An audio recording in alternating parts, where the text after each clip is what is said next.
धर्मा धोबी बहुत गरीब था। धर्मा के 3 बच्चे थे। सबसे बड़ा सतनु और 2 बेटियां कमल और सुमन। एक रात धर्मा की पत्नी सुनिए जी। हाँ बोलो राधा, तुम्हें कोई तकलीफ हो रही है क्या? जी, मेरी तकलीफ तो अभी मेरे साथ ही खत्म होगी। मुझे नहीं लगता कि मैं अब इस बीमारी से उभर पाऊंगी। मेरा अंतिम समय नजदीक आ गया है।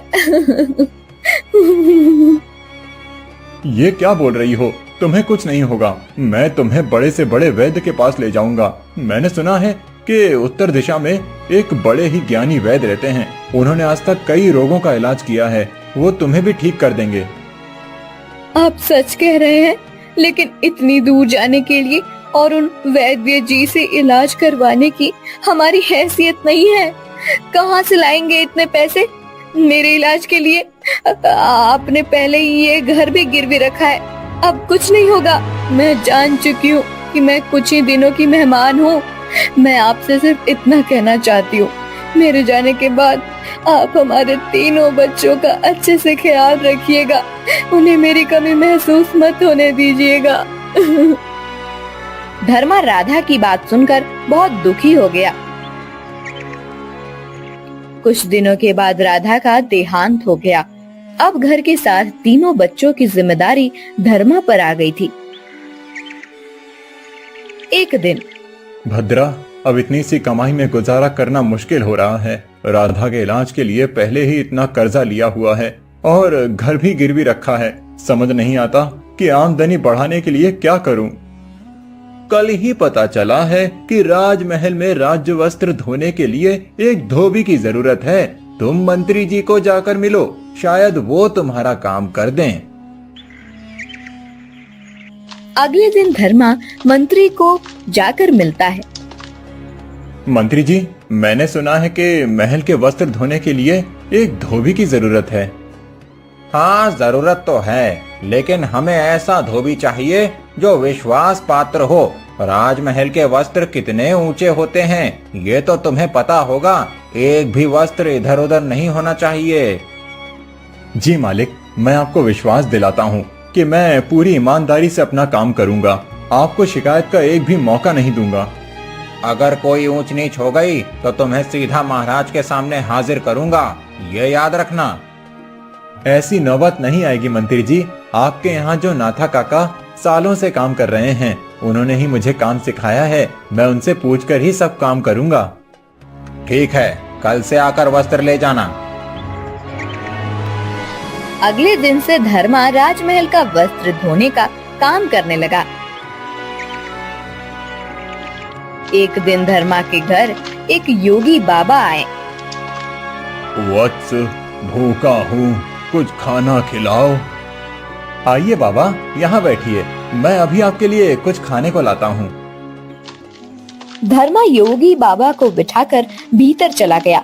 उसने अपनी पूरी रसोई में ढूंढा, लेकिन बाबा जी का पेट भर सके इतना पर्याप्त खाना उसके पास नहीं था। धर्मा ने एक डिब्बे देखा, 2 रोटियां बन सके उतना ही आटा बाकी था। धर्मा ने उस आटे की कटोरियां बनाई। फिर, बाबा जी क्षमा करें, लेकिन मेरे पास आपका पेट भर सके उतना पर्याप्त खाना नहीं है। जो आटा बचा था उसकी 2 रोटियां बनाई हैं। इसे खाकर मुझे कृतार्थ करें। तुम्हें क्षमा मांगने की आवश्यकता नहीं है। इतना खाना मेरे लिए पर्याप्त है, और ये खाना मेरे लिए पर्याप्त है या नहीं, इससे महत्वपूर्ण ये है कि तुमने अपने या अपने परिवार के बारे में विचार ना करते हुए घर में जितना भी खाना था वो मुझे दिया। तुम सत्य में एक दयावान मनुष्य हो। तुम्हारे छोटे छोटे बालक हैं, परंतु फिर भी तुमने एक भी बार विचार नहीं किया कि अगर सारा खाना बाबा जी को दे दिया तो वो बालक भूखे रह जाएंगे। मैं तुमसे अति प्रसन्न हूँ वत्स। आपका आभार योगी बाबा, लेकिन मैं क्या करूं? इस गरीबी से जितना छुटकारा पाने की कोशिश करता हूं, उतनी ये बढ़ती ही रहती है। इसका एक ही उपाय है वत्स, शिक्षा। शिक्षा ही तुम्हारे परिवार को इस गरीबी से बाहर ला सकती है। तुम्हारे इस पुत्र को अच्छी शिक्षा दो ताकि ये आगे जाकर कुछ ऐसा काम कर सके जिससे वो तुम्हारे परिवार की सहायता कर सके। लेकिन बाबा जी, हमें कौन शिक्षा देगा? हम गरीबों को शिक्षा लेने के नाम पर भी उपहास का पात्र बनाया जाता है और शिक्षा इतनी महंगी होती है कि मैं मेरे बेटे को पढ़ा नहीं सकता। अगर ऐसी बात है तो तुम अपने पुत्र को मेरे साथ भेजो। मैं तुम्हारे पुत्र को शिक्षित करूंगा, उसे सारी विद्याओं का ज्ञान दूंगा जिससे ये आगे जाकर एक ऐसा युवक बने कि हर कोई इसे अपने साथ काम करने के लिए बुलाए। योगी बाबा की बात धर्मा ने मान ली और अपने बेटे शंतनु को भेज दिया। 12 साल बीत गए। 12 सालों बाद शंतनु एक युवा बनकर लौट आया। उसने जो शिक्षा योगी बाबा से प्राप्त की थी, उसका तेज उसके चेहरे पर साफ झलक रहा था। धर्मा अपने बेटे के आने की खुशी मना ही रहा था कि तभी मंत्री का एक सेवक आया और उसने धर्मा को महल में हाजिर होने को कहा। धर्मा राजमहल चला गया। फिर महाराज, ये वही धोबी है जिसने राजमहल के वस्त्रों की चोरी की है। मंत्री की बात सुनकर धर्मा के पैरों तले जमीन खिसक गई। नहीं महाराज, मैंने कोई चोरी नहीं की है। महाराज, ये असत्य बोल रहा है। मेरे सेवक ने कल इसे 15 वस्त्र धोने को दिए थे, परंतु जब इसने वस्त्र वापस किए तब वो सिर्फ 12 ही थे। नहीं महाराज, सेवक ने मुझे सिर्फ 12 ही वस्त्र दिए थे। अच्छा, तो मैं असत्य बोल रहा हूँ? नहीं, मैं ऐसा नहीं कह रहा हूँ, लेकिन मैंने चोरी नहीं की है। मैं तो यहाँ सालों से काम कर रहा हूँ। आज तक कभी भी मैंने एक भी वस्त्र को इधर उधर नहीं किया, तो आज मैं ऐसा क्यों करूँगा? क्योंकि इस बार जो तुम्हारे पास वस्त्र धुलने के लिए आए थे, उनमें सोने के तार लगे हुए थे। उन सोने की तारों को देखकर तुम्हारी नीयत में खोट आई होगी। नहीं महाराज, ये सच नहीं है। धर्मा धोबी, हम कैसे मान लें कि तुम सच बोल रहे हो? तुम्हारे पास अपनी बात को सत्य साबित करने का कोई प्रमाण है? नहीं महाराज, मेरे पास ऐसा कोई प्रमाण नहीं है, लेकिन मैं सच कह रहा हूँ, मैंने चोरी नहीं की है महाराज। महाराज, आप तो बहुत दयालु हैं, मेरा न्याय कीजिए महाराज। मैं तुम्हें कल तक का समय देता हूँ। अगर तुम ये साबित कर सको कि तुमने चोरी नहीं की है तो तुम्हें दंड नहीं मिलेगा। धर्मा घर आ गया। क्या हुआ पिताजी, आपको राजमहल में क्यों बुलाया था? क्या बताऊं बेटा, तुम आज ही आए हो, लेकिन मैं तुम्हें इतने सालों बाद मिलने की खुशी भी नहीं मना सका। बेटा, मंत्री का कहना है कि मैंने सोने के तार लगे हुए राज्य वस्त्र चुराए हैं। क्या? वो ऐसा कैसे कह सकते हैं? बेटा, उनका कहना है कि उन्होंने मुझे 15 वस्त्र दिए थे, जबकि मेरे पास तो सिर्फ 12 ही वस्त्र आए थे धुलने के लिए। पिताजी, आपको पक्का याद है आपके पास 12 ही वस्त्र आए थे? हाँ बेटा, मैं वस्त्रों की गिनती में कभी कोई गलती नहीं करता। मैं इतने सालों से ये काम कर रहा हूँ, अब तो मैं देखकर ही बता सकता हूँ कि कितने वस्त्र हैं। कमल और सुमन से पूछते हैं। शायद ऐसा हुआ हो कि आप घर नहीं हैं, तब कोई सेवक आकर वस्त्र दे गया हो। सुमन, कमल, यहाँ आओ। जी भैया। मुझे याद करके बताओ कि उस दिन मंत्री जी की तरफ से कोई सेवक आकर वस्त्र देकर गया था? भैया, जब सेवक आया था तब पिताजी घर पर ही थे। पिताजी ने सारे वस्त्र गिन कर लिए थे। नहीं, उसके बाद जब पिताजी वस्त्र धोने के लिए गए थे तब फिर से कोई आकर गया होगा। नहीं भैया, पिताजी के जाने के बाद कोई नहीं आया था। मतलब पिताजी आप जैसा कह रहे हैं, उन्होंने आपको सिर्फ 12 ही वस्त्र दिए थे। हाँ बेटा, लेकिन दिक्कत ये है कि ये बात मैं साबित कैसे करूं? महाराज ने मुझे कल तक का समय दिया है। उन्होंने कहा है कि मुझे कल ये साबित करना होगा कि सेवक ने मुझे 12 ही वस्त्र दिए थे। पिताजी, जब उसने आपको वस्त्र दिए थे तब उसके सामने आपने गिने थे? हाँ बेटा, पूरे 12 वस्त्र थे, लेकिन अब मैं ये बात साबित कैसे करूं? मेरे पास तो कोई प्रमाण नहीं है और ना ही कोई गवाह। सुमन और कमल की बात कोई नहीं मानेगा, क्योंकि वो मेरी बेटियां हैं। और बाहर का कोई आदमी वहाँ पर मौजूद ही नहीं था उस समय। पिताजी, आप बिल्कुल भी चिंता मत कीजिए, हम तीनों को आप पर पूरा विश्वास है। तुम लोगों का तो विश्वास है बच्चों, लेकिन अगर महाराज को विश्वास नहीं हुआ तो वो मुझे उस बात का दंड देंगे जो गुनाह मैंने किया ही नहीं है। जिंदगी भर गरीबी से गुजरता रहा और अब इस उम्र में अब ये चोरी के इल्जाम की जिल्लत। पिताजी, आप ज्यादा मत सोचिए, निश्चिंत होकर सो जाइए। मैं योगी बाबा के पास से शिक्षा प्राप्त करके आया हूँ और अब मुझे उस शिक्षा का प्रयोग आपको न्याय दिलाने में करना होगा।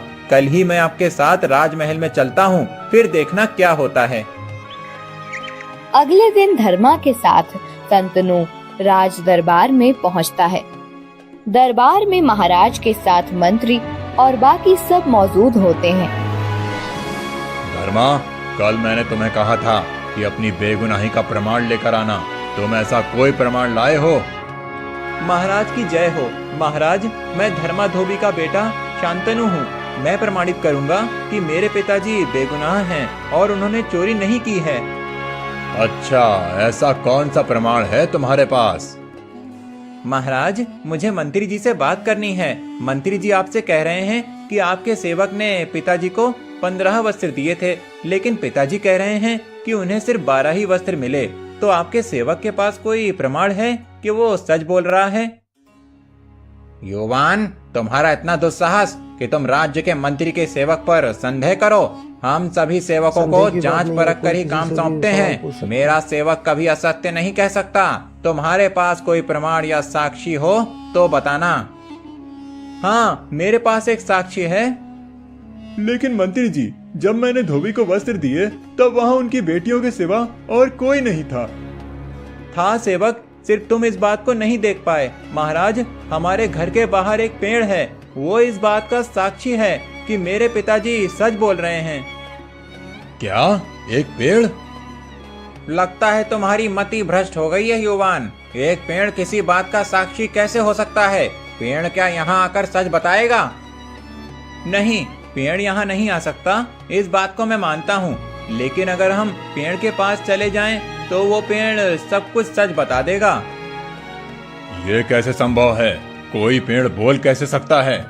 महाराज, मैंने 10 वर्षों तक एक योगी बाबा के पास शिक्षा ग्रहण की है। उन्होंने मुझे अपनी योग माया भी सिखाई है। उसी योग माया का उपयोग करके मैं किसी भी अचल वस्तु को बोलने की शक्ति प्रदान कर सकता हूँ। हम सब मेरे घर के बाहर जो पेड़ है उसके सामने जाते हैं। मैं अपनी योग विद्या का उपयोग करता हूँ, फिर सारा सच पेड़ खुद ही आपको बता देगा। क्या सच में ऐसा हो सकता है? हाँ महाराज, योगी बाबा बड़े ही ज्ञानी हैं। उनके पास तंत्र मंत्र, योग माया और बहुत सी विद्याएं हैं जो उन्होंने मुझे सिखाई हैं। आप कृपया कर चलिए मेरे साथ। संतनु की बात सुनकर राजा सबसे चलने को कहता है। उसे चलता मंत्री को डर लगने लगता है। महाराज, आपको इतनी दूर जाने की कोई आवश्यकता नहीं है। मुझे अभी याद आया कि सेवक ने 12 ही वस्त्र दिए थे। वो 3 वस्त्र तो मेरे कक्ष में ही छूट गए थे। मंत्री, ये बात आप अभी बता रहे हैं? आपकी वजह से आज मेरे हाथ एक बेगुनाह को सजा हो जाती। महाराज, वो मुझे स्मरण नहीं था। अच्छा, तो आपको ठीक उसी समय पर इस बात का स्मरण कैसे हुआ? महाराज, कहीं मंत्री जी कोई बात छुपा तो नहीं रहे हैं? मैं भला क्या छुपाऊंगा? मैंने जो भी सत्य है वही कहा है। महाराज देखिए, इनकी लड़खड़ाती हुई जुबान ही इस बात का प्रमाण है कि मंत्री जी कुछ छुपा रहे हैं। तुम सही कह रहे हो युवान। मंत्री, सत्य क्या है? हमें अभी इसी क्षण बताओ। महाराज, मुझे क्षमा करना। सत्य तो ये है कि वो वस्त्र मैंने ही चुराए थे। मैंने उस वस्त्र के सोने के तार निकालकर उसके आभूषण बनाए हैं। उस वस्त्र को देखकर मेरे मन में लोभ आ गया था। मंत्री, आपने चोरी की और उसका सारा दोष एक बेचारे धोबी पर डालने का प्रयास किया। मैं इसी क्षण आपको राज्य से निष्कासित करता हूँ। मंत्री चला जाता है। युवान, मैं तुम्हारी प्रतिभा से सत्य में प्रभावित हो गया हूँ, परंतु तुम्हारे पास सत्य में ऐसी विद्या है जिससे पेड़ बात कर सकता है? नहीं महाराज, मेरे पास ऐसी विद्या नहीं है। मैंने तो बस मंत्री जी को फंसाने के लिए ये जाल फेंका था। मुझे अपने पिताजी पर पहले से ही विश्वास था। मेरे पिताजी कभी झूठ नहीं बोल सकते और ना ही उनकी तरफ से वस्त्रों की गिनती में भूल हो सकती है। इसीलिए मैंने मंत्री जी को टटोला, लेकिन उन्होंने गुनाह किया था, इसीलिए पेड़ की बात करने पर वो डर गए और सब कुछ सच बता दिया। वाह धर्मा, तुम्हारा बेटा तो होनहार है। युवान, तुमने अपनी सूझबूझ का एकदम सही उपयोग किया है। हमारे राज्य को ऐसे ही मंत्री की जरूरत थी, जो अपनी सूझबूझ और बुद्धि का उपयोग राज्य के हित के लिए करे। युवान, मैं तुम्हें आज से ही इस राज्य का मंत्री नियुक्त करता हूँ। धर्मा, आज से तुम अपने पुत्र और अपने परिवार के साथ मंत्री कक्ष में रहोगे। महाराज चले जाते हैं। अगले ही दिन संतनु अपने बहनों और धर्मा के साथ राजमहल में अपने कक्ष में रहने चला जाता है। अच्छी शिक्षा की प्राप्ति से एक गरीब का पूरा जीवन संवर जाता है।